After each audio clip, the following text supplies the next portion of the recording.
We begin our report with the abrupt closures of 3 banks in a matter of days. Former parent company of Silicon Valley Bank is now filing for Chapter 11 bankruptcy. More growing concerns, these about the banking industry. Stocks falling despite a rescue package for First Republic Bank. Over 40,000 of small businesses could have gone bankrupt, and over 100,000 people could have lost their jobs if the government did not intervene and ensure the depositors that their money was safe.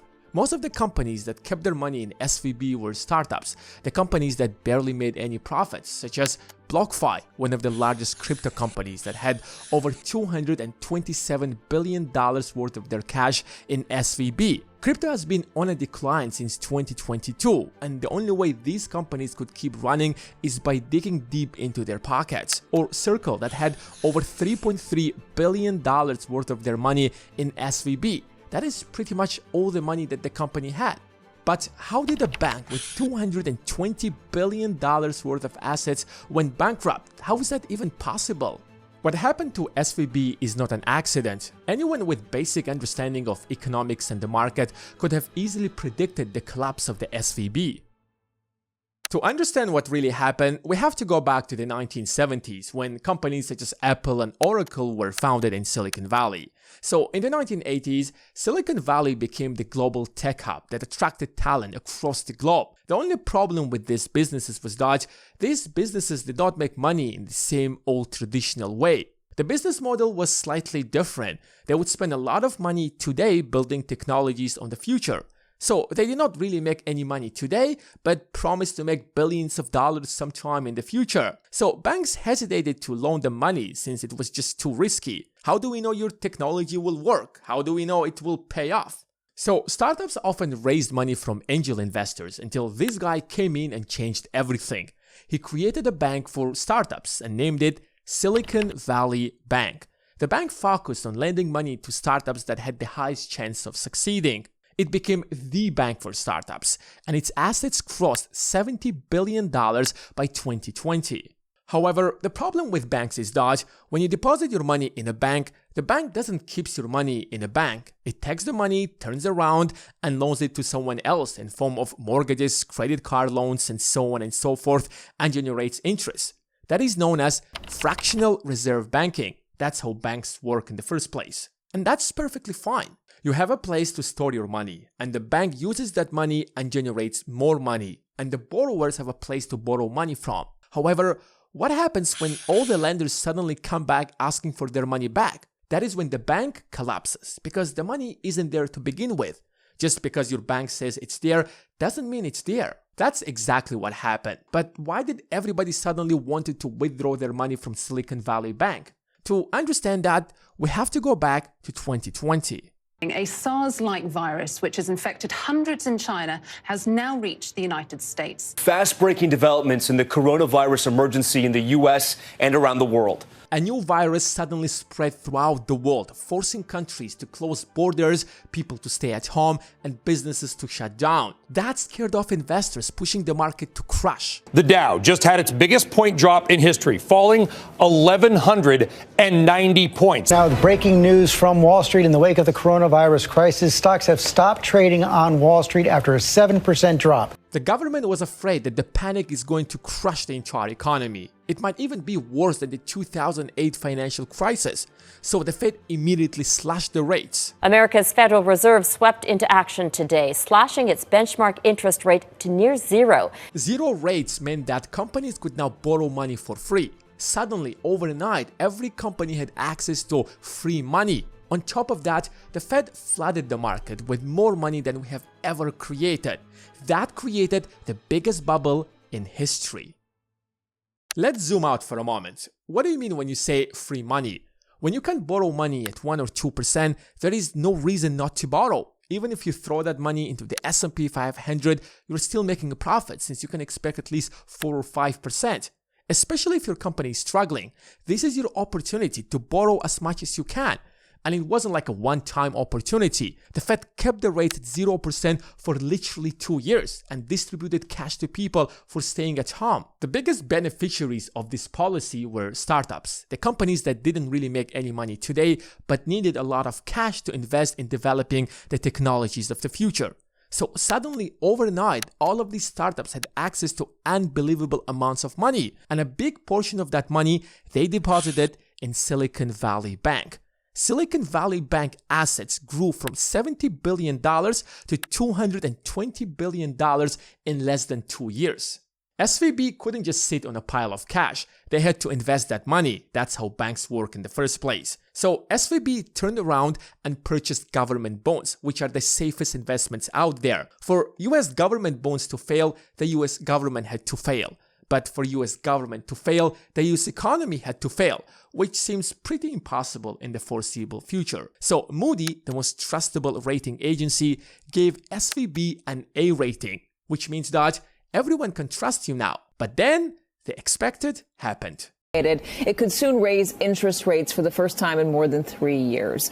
Tonight, for the first time in 3 years, interest rates rising, meaning what you pay to borrow money, everything from a new mortgage to a car loan to your credit cards, is going up. Then it raised them to 2%, then 3%, and then 4%, and then 5%. This morning, the Federal Reserve continuing its campaign to curb inflation, raising its benchmark interest rate for the 5th time. The era of cheap money was over. Whoever did not have solid foundation began collapsing. Literally, companies with weak foundations began failing one after another. The stock market tanked and everyone expected a recession.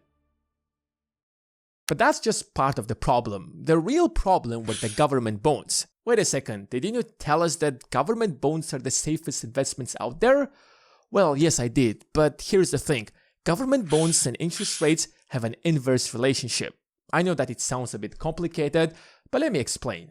A bond is basically a loan. You give the government $1,000 and the government will give you a piece of paper that says that the government will return you back that $1,000 plus X amount of interest in 10 years, for example.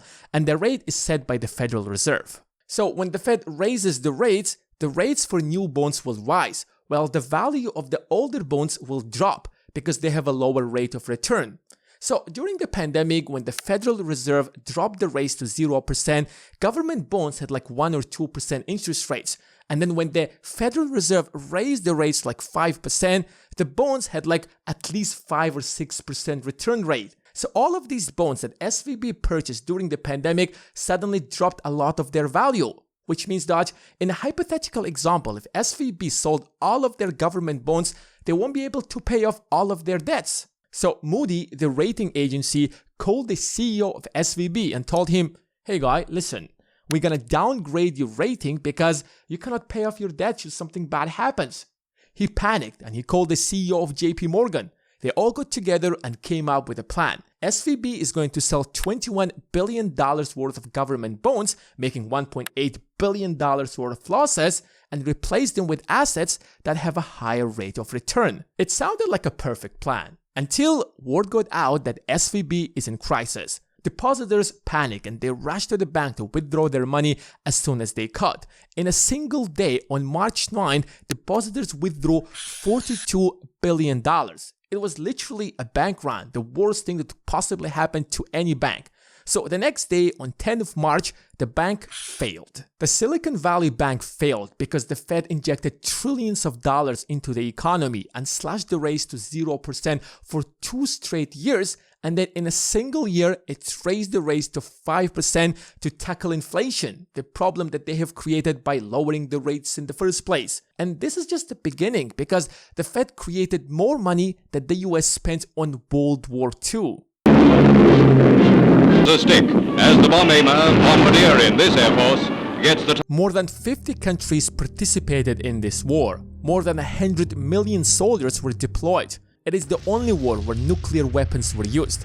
And yet, the greatest war in human history, where the US lost over 400,000 soldiers, the United States spent only $4.7 trillion, which is a lot of money, but just a fraction of what the United States printed in 2020 and 2021. During the pandemic, $13 trillion worth of money was printed. In just 2 years, the Federal Reserve printed 80% of all the dollars in existence. Just imagine for a moment that up until 2020, all the dollars that were created account for just 20%, while the rest were printed in 2020 and 2021. Do you realize that it isn't just about SVB, it's much deeper than that? And how do you think the US government is trying to solve that crisis? All customers who had deposits in these banks can rest assured, rest assured they'll be protected and they'll have access to their money as of today. So the bank failed and should go bankrupt because it can't pay off its depositors. But the government is stepping in and saying that, don't worry, we'll compensate for all the losses that the bank has made, which means creating more money. It's like we printed so much money and created a problem. Then we solved that problem by creating even more money, which later on turned into a bigger problem, which we solved again by printing even more money, and so on and so forth. Do you see where that is going to? Another bank just shut down. Regulators today abruptly closed Signature Bank. This morning, the government is deploying emergency measures to stop a potential banking crisis. 190 banks are on the verge of bankruptcy. They're on the same path as SVB. All of these banks spend a big chunk of their depositors' money buying government bonds, believing that these are the safest investments out there. But now these government bonds are causing them to report massive losses, which is pushing people to lose confidence in the banking system, which is pushing them to withdraw their money, causing the banks to collapse. And the only reason why everything hasn't collapsed yet is because the government is ensuring us that they will intervene and solve every crisis by printing even more money. And solving every problem by printing money is just not sustainable. Hey, what's up, guys? I know that this is a bit weird and you did not expect this. I mean, I've been making videos for a few years now, but this is probably the first time I talk to you in front of the camera. I mean, I have received like a lot of messages from you and emails to talk to you directly in front of the camera, but I have always hesitated to do that because I guess we found a format that works, that you guys enjoyed watching, that you guys liked. So we're like, why should we change a format that is working? The format that you guys enjoy watching and it brings a lot of value to you. It was like fully animated videos. But I guess this is the time to change. This is the time to try something different. This is the time to try something that is entirely different from everything that we have shot in the past. I mean, I'm not really sure how much you're gonna love these videos because I gotta hear your opinion, and that is why go to the comments below and let me know what you think about this video. Should we add more animations? Should we change the editing? Or maybe we should add more effects or whatever? I would really appreciate, because at the end of the day, the point of this channel is to create videos that are not just interesting but also helpful, so that you can just watch them, entertain yourself, and find a lot of value. And the only way we can do that is by having a feedback from you guys. So this is gonna be our new format. I hope we can actually connect with each other on a much deeper level. I mean, we can maybe talk here in the comment section below, or maybe we can go to other social media platforms. But regardless, I'm really glad that I can now make videos, talk to you directly in front of the camera. I hope you guys are excited too. So thanks for watching, and I will see you in the next one.